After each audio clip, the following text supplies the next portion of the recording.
Pessoal, essa geladeira é uma geladeira DF N50 e segundo o cara que veio aqui arrumar, ela tem um felpo que fica aqui atrás desse freezer, dentro dessa porta, que faz com que ele encharca, né? E ela começa a transpirar.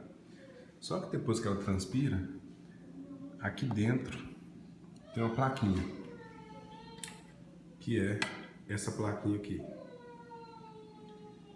E aí ela tem algumas opções aqui, que é para você botar o freezer como compra, festa, férias.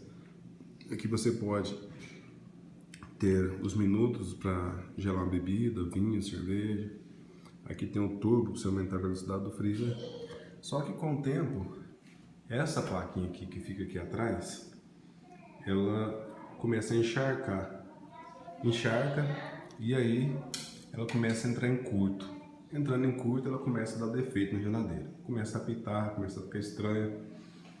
Aí o que eu fiz? Chamei o técnico veio aqui em casa, né? Trocou essa placa aqui, só que ela entrou em curto e queimou a placa lá atrás da geladeira também.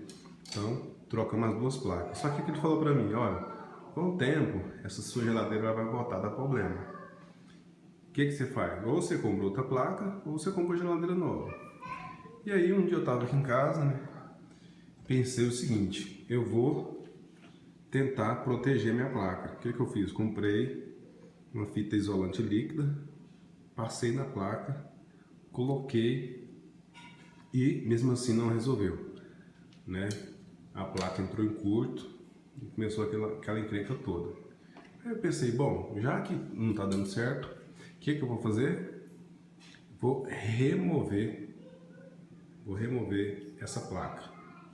Removi ela e adivinha, a geladeira voltou a funcionar normal. Só apenas esse painel que ficou inoperante, né? A geladeira tá beleza, funcionando normal, gelando do mesmo jeito, sem nenhum problema. Aqui tá um pouco escuro que queimou a lâmpada, mas tá funcionando de boa.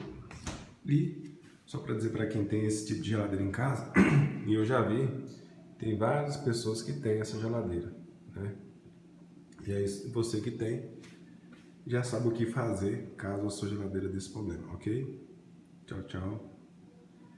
Não esqueça de compartilhar esse vídeo, dar um like e se inscreva no canal. Obrigado.